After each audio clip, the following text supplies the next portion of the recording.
Another leg day. Last week I didn't have like a good connection with my right hamstring, my right glute, but figured out what it was. At least I think I figured it out.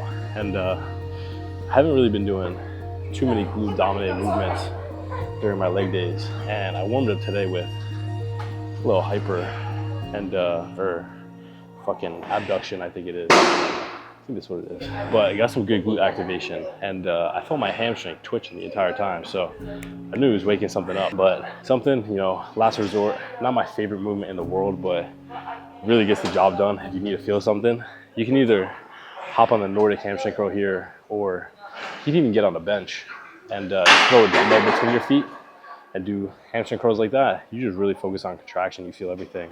But this really got it going. So with the combination between this little glute pump and just a good hamstring curl, it's back to what it was. So great way to start off the leg day.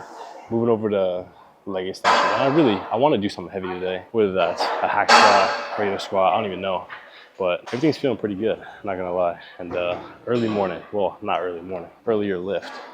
Usually come in here around 5, 6, and it's just about midday, 12 o'clock right now. So 2 meals in me, a little bit of pre, and it's a great way to start the day.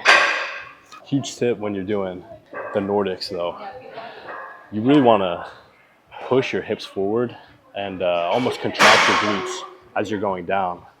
And also when you're going down, you wanna be breathing in.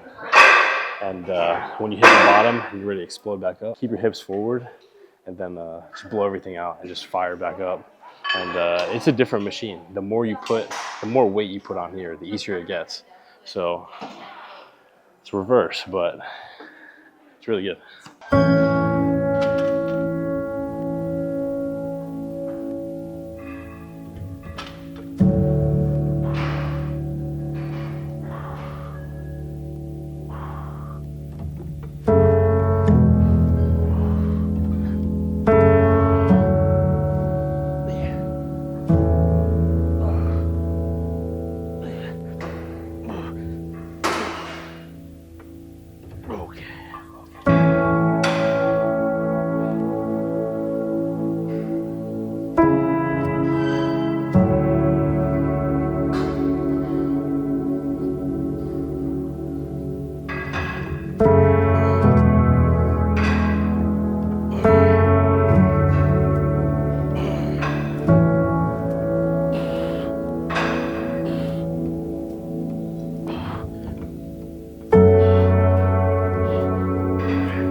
Ooh. Quads are nice and pumped right now. I changed it up a little bit, and something I usually focus on, I even did a little bit here, was those partials at the end of the movement, but there's a big ass dude in here, and I saw him doing leg extensions where he was kind of pausing at the top of the movement, you know, where he would go full contraction, legs straight out, and just hold it for a second. And I just tried it. I didn't do it for every set, but I threw a few reps in there on each one, and that got me. They're feeling it right now. Probably even, I feel that more than the partials, to be honest. So a good combination, both of those things, will get you right. But if you see somebody in the gym, and they don't gotta be big as fuck, but if it looks like that movement is working for them, you want to give it a try, just give it a try, because I fell in love with that. I really like doing leg extensions like that, and quads are primed for a nice little leg press action after this, so.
Okay, yep. Fuck. Oh. Ooh. That's all she wrote there. Wow. I think for that, I want to do one more set, but I definitely got to drop the weight on that. Whew. I feel like the connection isn't what I necessarily want. So it felt really good, but I just want to feel a little more, get a little more pump into my outer quad. So I'm gonna drop the weight and then just do a bunch of reps. Probably, I want to get 20 plus with that, and then that'll cap the lift. But a lot of this shit, leg day, chest day, whatever day of the week you're training, just a lot of the same shit over and over again. And sometimes you get a little bored doing it. So gotta spice it up a little bit. And you know, the heavier you go, the less reps you gotta do. Just makes it a little bit easier, even though you're going heavier. So when you go lighter, that's a real challenge.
You gotta get to the back.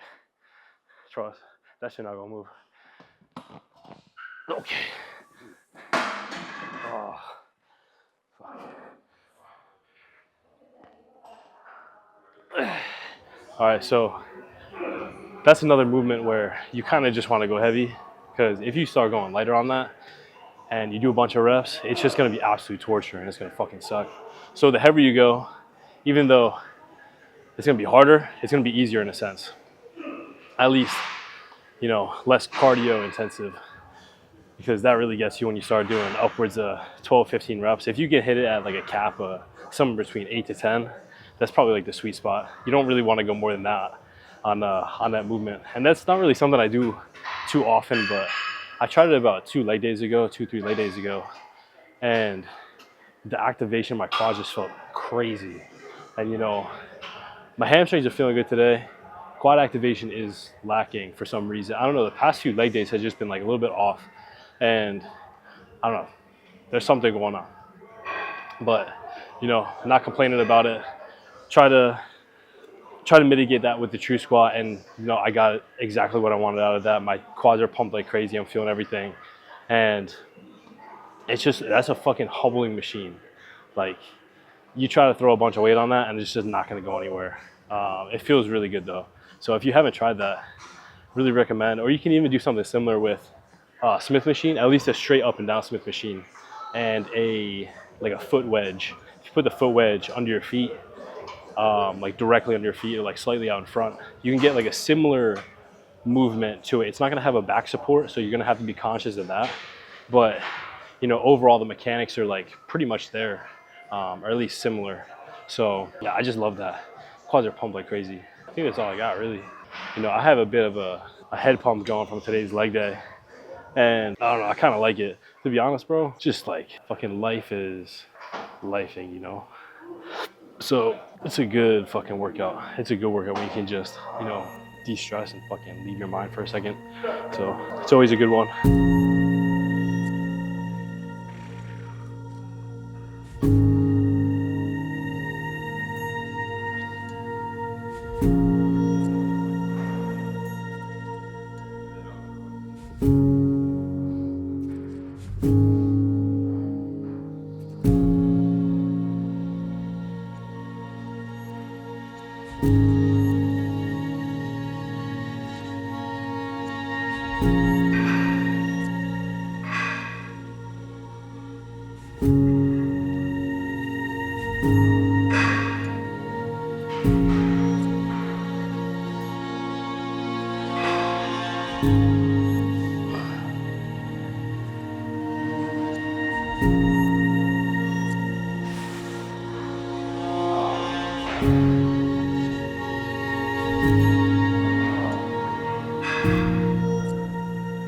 So that was the leg day. It's absolutely beautiful outside. So came outside for a little bit, still sweating.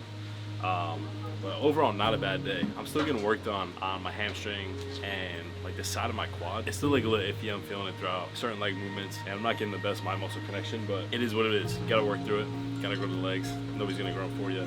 But I did want to go through my leg day macros compared to my other training days and my rest days. And you know, on my leg days, which I'm doing 2 times a week, and I'm also doing 2 rest days on the leg days. My first meal has 53 grams of protein, 73 carbs, 12 fats. Second meal is 49 protein, 88 carbs, which is my pre-meal, and 11 fat there. Post-workout, going low on the fat. It's just really good to go lower on the fat after your workout. The main thing you want to have is like a good carb source. And I didn't know this, but pineapple is really beneficial to have pineapple post-workout. Not just like any fruit, but pineapple in specific. I don't know the science behind it, but apparently it's really good. And that is 57 grams of protein, 80 carbs, 4 fat. The meal after that, 62 grams of protein, 38 carbs, 17 fat. Meal 5 is 55 grams of protein, 38 carbs, 12 fat. And then meal 6 is 53 grams of protein, 38 carbs, and 17 fat. And my main protein source right now is primarily chicken. I've been tossing a little bit of ground turkey, a little bit of beef, but the main go-to protein is just chicken. And after a while, you do get super sick of it. So you just got to do like different styles, you know? Like I'll cook it different. I pretty much put it in the air fryer every single time, but I do have a wide array of spices that I'll just throw on there. Smoked paprika, garlic, onion powder. Do like a little Italian style sometimes, throw a little tomato sauce on it. A little extra sodium, but never hurt anybody. And that's how you keep it interesting. And something I also do is I get a little active with protein shakes sometimes too. So I'll make some like really good shake. I love almond butter. Put almond butter in there. Some good protein. The birthday cake from Raw goes with everything. Some oats, some blueberries, and it's just like a really good time with that. And then one of my other go-tos, it's just super easy to get down. You know, it's a great source, high in sodium, but if you're drinking enough water, it doesn't really matter how much sodium you're intaking. Obviously, you want to keep it on the lower side, but if your water intake matches the amount of sodium you're putting in your body, you kind of just flush it out. But smoked salmon is super easy to get down. And on like not every single day I'll have it, probably like once or twice a week I'll just get a few packs, and then that'll be my breakfast. So I'll put that with like a bagel, egg, smoked salmon on top, and it is just so good. You don't have to overcomplicate meal prep or just putting meals together, because you can, if you're following a meal plan and you know you have to eat chicken, rice, potatoes, and that's it, it's super boring. But if you do have a little bit of flexibility, especially with vegetables, fruits, those do give you really good micronutrients, and they allow you to just get like different flavors in each meal. Because even my vegetables, the main thing I'm eating is kimchi, but I switched over to sauerkraut for a little bit because I did get a little bit tired of kimchi, and it has really good benefits from it. You know, it's a probiotic. It helps your gut a lot. It tastes really good. You can do whatever you want with it, and you know it pretty much mixes with everything. Goes really well with protein. And then we got spinach, asparagus, and then for the fruits, a banana, pineapple, blueberries, just all extremely versatile fruits that you can pretty much just put in a smoothie, have by themselves. Even at night, you can get like a little Cool Whip, some blueberries, and it's just really good. I'm not too sure where I was going with that, but you know, fruits and vegetables, they do give you good micronutrients, and they taste really well. But overall, you know, that's where we were going. So I have a higher calorie intake on my leg days just because I'm using a lot more energy I need more energy during a leg day compared to like an arm day or something like that, or even a rest day. I'm not doing as much, so I don't need as much fuel for my body, because pretty much calories are input and output. If I'm going stupid on a hack squat compared to sitting on the couch, obviously I'm going to need more energy to do the hack squat. But overall, like I was saying, that's a good leg day, and I'm excited to get this next meal. I usually do it's a pineapple chicken and rice meal, super basic, but you know it gets the job done. So I never hate that. But it's getting hot out. Just had daylight savings here in Florida.